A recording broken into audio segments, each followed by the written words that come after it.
Assalamualaikum warahmatullahi wabarakatuh. Syukur alhamdulillah kita masih berjumpa kembali di channel ini. Segala puji bagi Allah subhanahu wa ta'ala yang telah memberikan kita nikmat iman dan Islam. Sholawat serta salam semoga senantiasa tercurah kepada imam besar muslim kita, Nabi Muhammad Shallallahu Alaihi Wasallam, keluarga, sahabat, dan kita semua sebagai umatnya. Saudaraku yang seiman, yang berbahagia, yang terkasih, yang Allah cintai. Pada kesempatan yang berbahagia ini, kita akan membahas tentang 5 kebiasaan yang bisa menolak datangnya rezeki. Semoga tausiah ini dapat menjadi pengingat bagi kita semua untuk selalu memperbaiki diri dan mendekatkan diri kepada Allah subhanahu wa ta'ala. Sahabat beriman, berikut adalah 5 kebiasaannya yang bisa menolak datangnya rezeki, yaitu yang pertama, memutus silaturahmi. Memutus hubungan dengan keluarga dan kerabat dapat menghalangi rezeki. Dalam sebuah hadits, Rasulullah Shallallahu Alaihi Wasallam bersabda, barang siapa yang ingin dilapangkan rezekinya dan dipanjangkan umurnya, maka hendaklah ia menyambung tali silaturahmi. Hadits riwayat Bukhari dan Muslim. Saudaraku, silaturahmi atau menjaga hubungan baik dengan keluarga dan kerabat adalah salah satu perintah penting dalam Islam. Dan sembahlah Allah dan janganlah kamu mempersekutukannya dengan sesuatu apapun, dan berbuat baiklah kepada kedua orang tua, karib kerabat, anak-anak yatim, orang-orang miskin, tetangga dekat dan tetangga jauh, teman sejawat, ibnu sabil dan hamba sahaya yang kamu miliki. Sungguh Allah tidak menyukai orang yang sombong dan membanggakan diri. Al-Quran Surah An-Nisa ayat 36.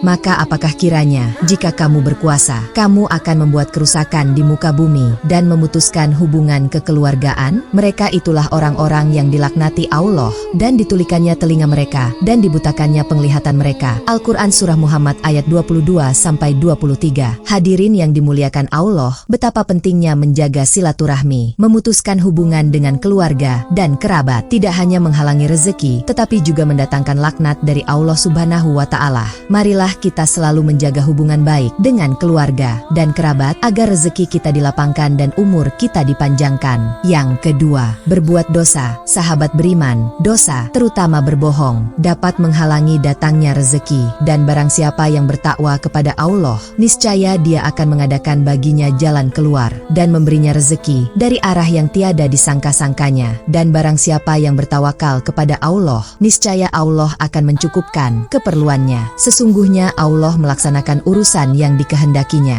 Sesungguhnya Allah telah mengadakan ketentuan bagi tiap-tiap sesuatu. Al-Quran Surah At-Talaq ayat 2-3. Berbohong adalah salah satu dosa yang sangat dilarang dalam Islam. Rasulullah Shallallahu Alaihi Wasallam bersabda, hendaklah kalian berkata jujur, karena kejujuran membawa kepada kebaikan, dan kebaikan membawa ke surga, dan jauhilah oleh kalian dusta, karena dusta membawa kepada kejahatan, dan kejahatan membawa ke neraka. Hadits riwayat Bukhari dan Muslim. Selain berbohong, dosa-dosa lain seperti mencuri, berzina, dan memfitnah juga dapat menghalangi datangnya rezeki. Setan menjanjikan, menakut-nakuti kamu dengan kemiskinan, dan menyuruh kamu berbuat kejahatan, kikir. Sedang Allah menjanjikan untukmu ampunan daripadanya dan karunia. Dan Allah maha luas, karunia-Nya lagi maha mengetahui. Al-Quran Surah Al-Baqarah ayat 268.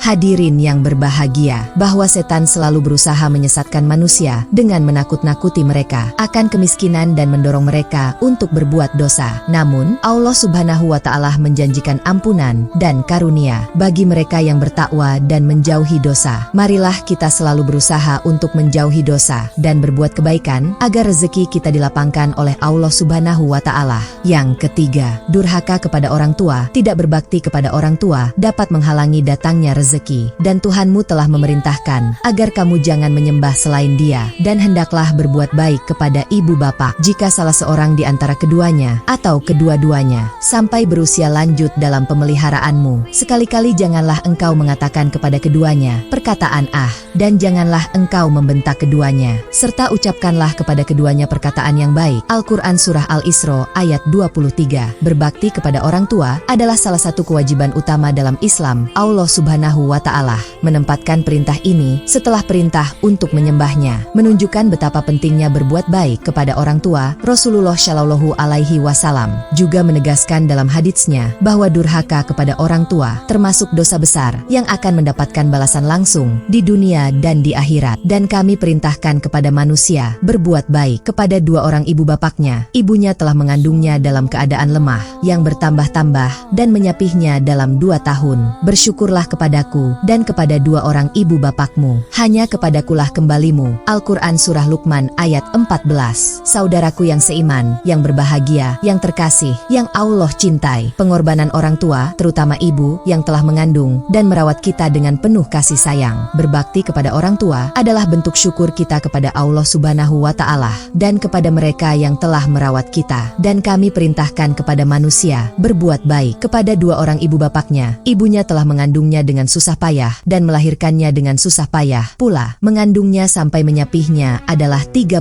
bulan, sehingga apabila dia telah dewasa dan umurnya sampai 40 tahun, ia berdoa, "Ya Tuhanku, tunjukilah aku untuk mensyukuri nikmat Engkau yang telah Engkau berikan kepadaku dan kepada ibu bapakku, dan supaya aku dapat berbuat amal yang soleh yang Engkau ridhoi. Berilah kebaikan kepadaku dengan memberi kebaikan kepada anak cucuku. Sesungguhnya aku bertobat kepada Engkau, dan sesungguhnya aku termasuk orang-orang yang berserah diri." Al-Quran Surah Al-Ahqaf ayat 15. Saudaraku yang berbahagia, betapa besar pengorbanan orang tua dan betapa pentingnya berbakti kepada mereka. Durhaka kepada orang tua tidak hanya menghalangi rezeki, tetapi juga mendatangkan murka Allah Subhanahu wa Ta'ala. Marilah kita selalu berusaha untuk berbakti kepada orang tua dan menjauhi perbuatan durhaka agar rezeki kita dilapangkan oleh Allah Subhanahu wa Ta'ala. Berikutnya 4. Tidur setelah subuh. Terlalu banyak tidur, terutama setelah sholat subuh, dipercaya dapat menghalangi rezeki. Rasulullah Shallallahu Alaihi Wasallam bersabda, "Ya Allah, berkahilah umatku di pagi harinya." Hadits riwayat Tirmidzi. Seusai sholat fajar, subuh, janganlah kamu tidur sehingga melalaikan kamu untuk mencari rezeki. Hadits riwayat Tabrani. Tidur setelah subuh dianggap makruh dalam Islam karena waktu pagi adalah waktu yang penuh berkah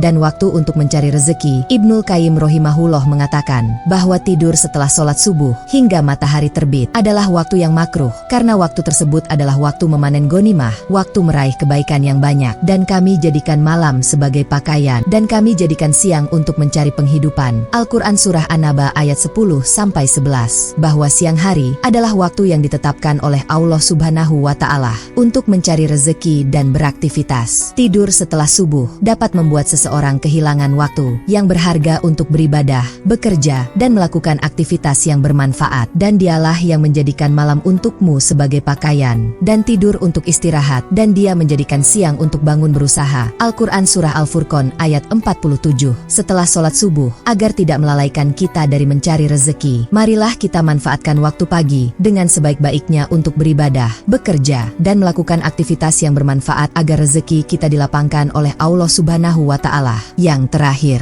lalai beribadah, melalaikan sholat dan ibadah lainnya dapat menjadi penghalang rezeki. Rasulullah Shallallahu Alaihi Wasallam bersabda, "Barang siapa yang menjaga sholatnya, maka sholat itu akan menjadi cahaya, bukti, dan keselamatan baginya pada hari kiamat." Hadits riwayat Ahmad. Hadirin yang dimuliakan Allah, sholat adalah tiang agama dan kewajiban utama bagi setiap muslim. Melalaikan sholat tidak hanya berdampak pada hubungan kita dengan Allah Subhanahu wa Ta'ala, tetapi juga dapat menghalangi datangnya rezeki. Maka datanglah setelah mereka pengganti yang jelek, yang menyia-nyiakan sholat dan memperturutkan hawa nafsunya. Maka mereka kelak akan menemui kesesatan. Al-Quran Surah Maryam ayat 59, bahwa menyia-nyiakan sholat dan mengikuti hawa nafsu akan membawa seseorang kepada kesesatan. Sholat adalah bentuk ibadah yang paling utama dan menjadi penghubung langsung antara hamba dan Tuhannya. Melalaikan sholat berarti memutuskan hubungan ini yang pada akhirnya dapat menghalangi datangnya rezeki. Maka celakalah orang-orang yang sholat, yaitu orang-orang yang lalai dari sholatnya. Al-Quran Surah Al-Maun ayat 4-5. Saudaraku yang dimuliakan Allah,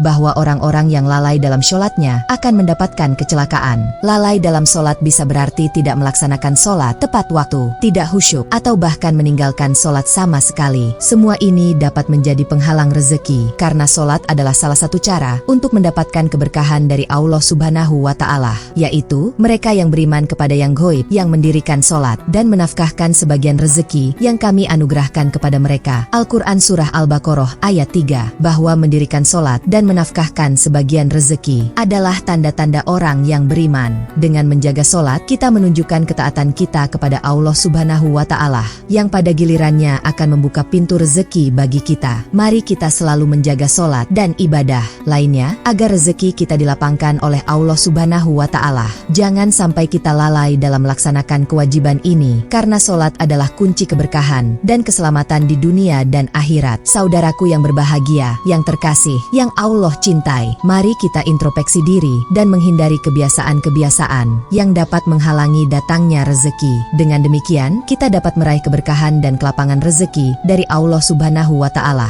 Sebagai kesimpulannya, 5 kebiasaan yang bisa menolak datangnya rezeki adalah berbuat dosa, lalai beribadah, memutus silaturahmi, tidur setelah subuh, dan durhaka kepada orang tua. Semoga kita semua dapat menjauhi kebiasaan-kebiasaan tersebut dan selalu berada dalam lindungan serta rahmat Allah Subhanahu wa Ta'ala. Hadirin yang dimuliakan Allah, izinkanlah saya mengucapkan doa untuk menutup tausiah kita hari ini. Ya Allah, bukakanlah pintu rezeki kami, jauhkanlah kami dari segala keburukan, dan jadikanlah kami hamba-hambamu yang selalu bersyukur. Amin ya Robbal Alamin. Demikian tausiah yang dapat saya sampaikan. Semoga bermanfaat bagi kita semua. Wassalamualaikum warahmatullahi wabarakatuh.